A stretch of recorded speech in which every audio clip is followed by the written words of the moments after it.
Welcome back. Welcome to the very last guided practice session for these amazing voicings, our magic voicing system. I just love it.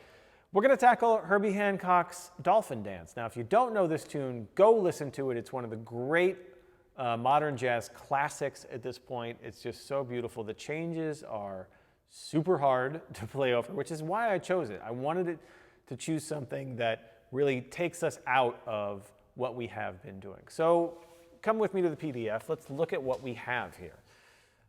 So Dolphin Dance is in the key of E flat. And we start here with an E flat major 7. Remember, that E flat major 7 is part of our B flat 6-9 system, right? Our B flat home system, E flat major 7. There's a lot of E flat major 7s in this tune, which is why one of the reasons why I chose it, because I want us to start thinking of those B flat home chords as also E flat major 7s. You know, just like if we were in the key of C, right? Our C home chords could be F major 7s. It's time to start thinking about the various ways that we can use these home chords. Okay.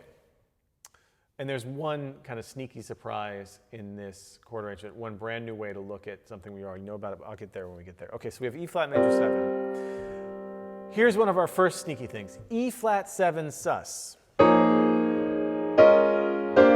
Now, do you remember when I said that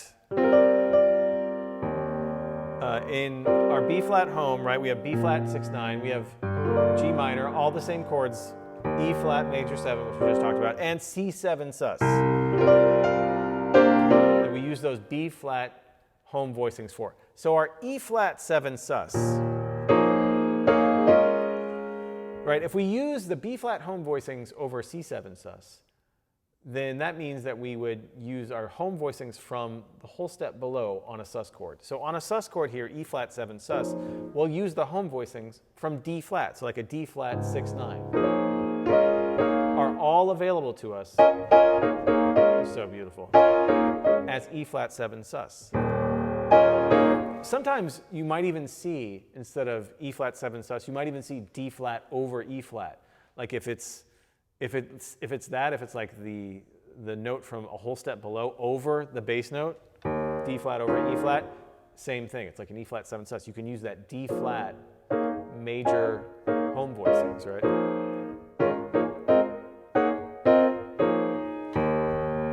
So here I have two. The first two, actually, of the D flat home voicings. And so that first two bars. And then back to a E flat major 7, right, the B flat home voicings. Now a 2-5-1 in C minor. So D half diminished, right, which would be what? F minor 6-9 voicings.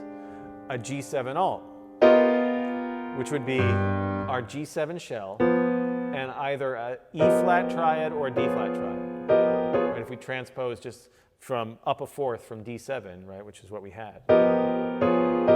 So here in our 2-5, we have D half diminished, G7 alt, to a C minor 7, which we already know. Okay, now the very cool thing. A flat 7, sharp 11. This is a common chord we haven't talked about yet. It's really the only thing we haven't talked about it, but we already know the voicing. What is that voicing? I have G flat and C, and I have a B flat triad. Sound familiar?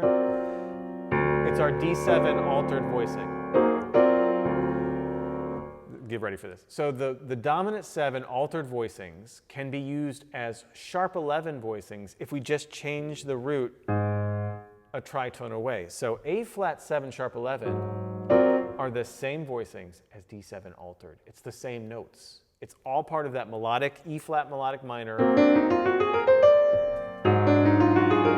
They're related. It's just a different bass note.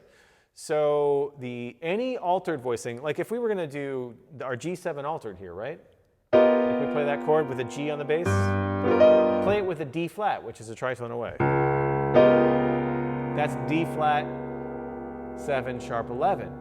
It's just another thing we don't, I mean, we have to know it, so it's going to take a little bit of computer power in our brains to register it, but once you kind of get that, And you don't really have to understand it now. Just check it out. Just recognize that that D7 alt voicing can also be an A flat 7 tritone away, sharp 11. A flat 7, sharp 11, and it's the same scale, the D altered scale, starting in a different place, starting on A flat. All the same notes. Okay. The next bar, the C minor 7, typical. Now we have a 2-5 to G major 7. A minor 7, which is the C home, right? We'll do a D7, which is a dominant home, just a straight D7 like we had before, and then a G major 7. Now major 7, right? They use the home from a fifth above, so this is a D6-9 chord, right? A D home, D major pentatonic home. Now a 2-5, a false 2-5. A flat minor 7 to D flat 7. So that A flat minor 7 is really B major pentatonic home, C flat, but I don't really like saying C flat. So B major pentatonic, right? It's the relative major of A flat minor 7 of the Dorian. And then our D flat 7, that's just part of our D flat dominant system, right? Nothing special there. F minor 7.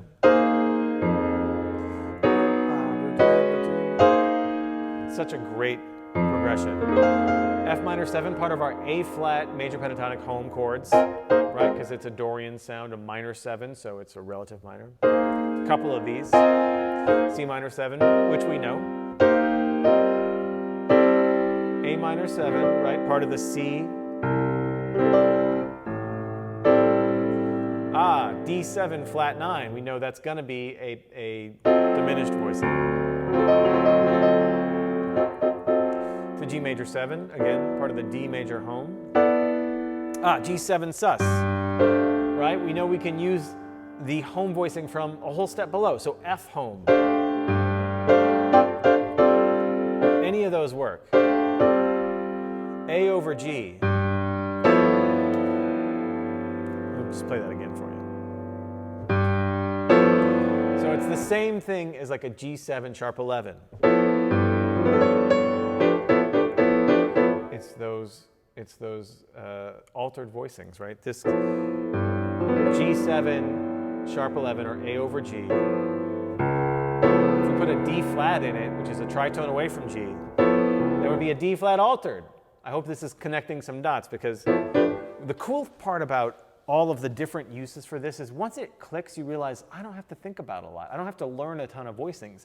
I already know all the voicings. I just have to frame how I think about it. So when I see a G7 sharp 11, or I see a D flat 7 altered, I realize I have the exact same choices available, and I know it. I don't have to learn two different voicings for those two chords. It's the same thing. I just have to know what they are.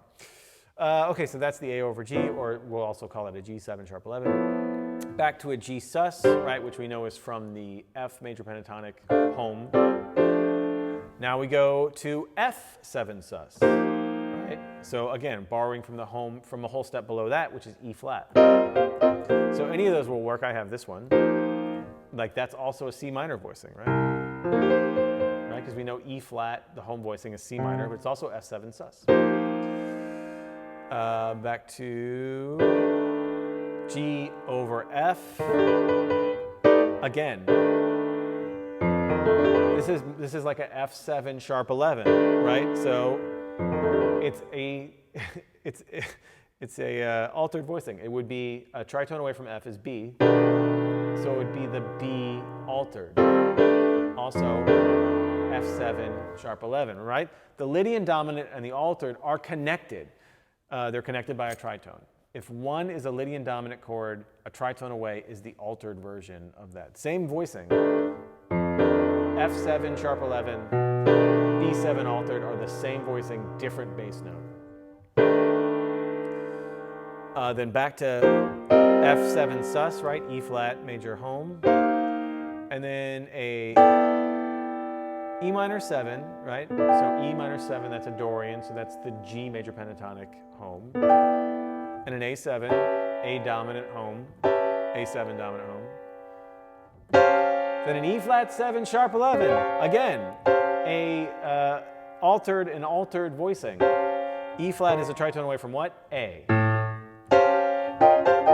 So this A altered voicing, A home altered voicing, is an E flat, also an E flat 7 sharp 11. Back to A minor 7, B minor 7, borrowed from the D major pentatonic region. E7, just E dominant home. D minor 7, we know, F major pentatonic home. And then C sharp minor 7, right, borrowed from the E major pentatonic home. F7, borrowed from the F dominant 7 home. And then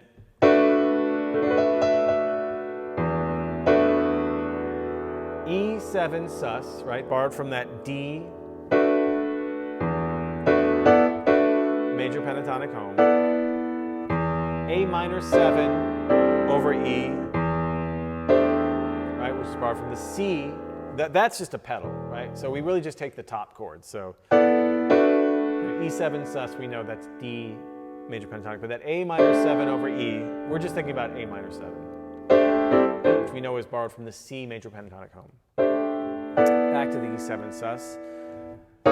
E flat 7 sus, which we had in bar 2, D flat major pentatonic home.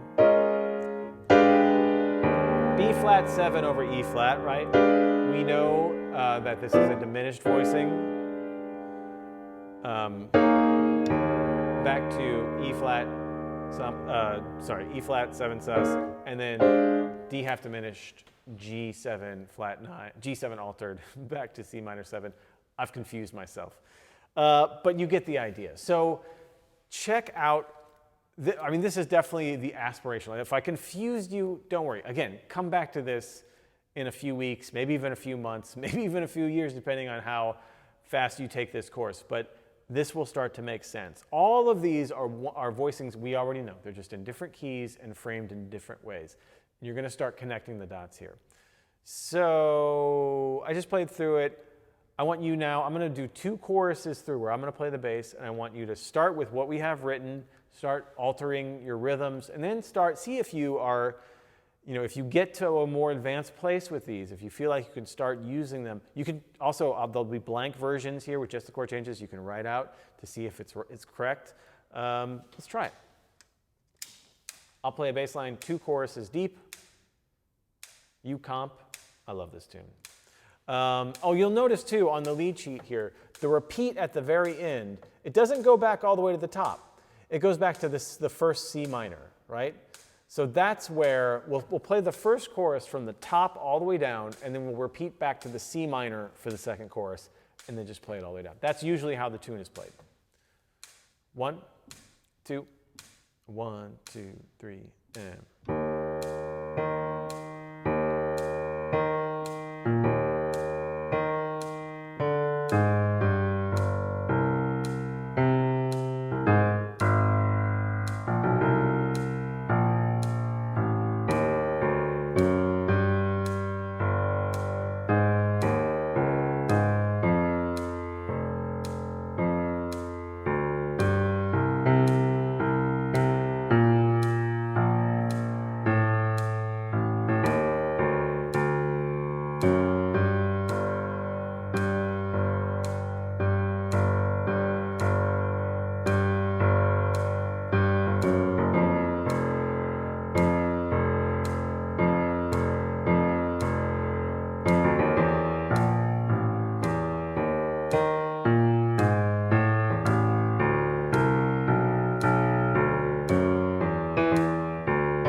Back to bar 5.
That's it. That's Dolphin Dance. That is sort of the pinnacle of what we're doing with this system. It really can show how good we can make our voicings. I hope you've gotten what I've gotten out of this system, which is just a real newfound freedom in how melodically I can comp and how well I can support the musicians that I want to support. You know, as pianists, it's our job to make the people that we're accompanying sound as good as possible. And I think with this system, you know, having that ability to put the top note wherever we want it is such a huge advantage in doing just that, in being the best possible accompanist that we can be. And I'm super excited about this. I'm shedding this nonstop. I'm going through all keys. Even though I've been doing this for years already, I want it to be crisper. I want it to be more natural. So please go back to the guided practice sessions again and again. It's just such a great resource to work on this stuff with. And hit me up with questions. You can hit me up at adam@openstudiojazz.com. I love talking about it. I love nerding out on some chord theory, so hit me up. If you're a Piano Access Pass member, well, if you're not a Piano Access Pass member, go check out Piano Access Pass. But if you are, go hit us up on the daily guided practice session where we do this stuff all the time and are always constantly practicing it in new ways. Thank you so much for joining me. It's been a pleasure. Until next time, happy practicing.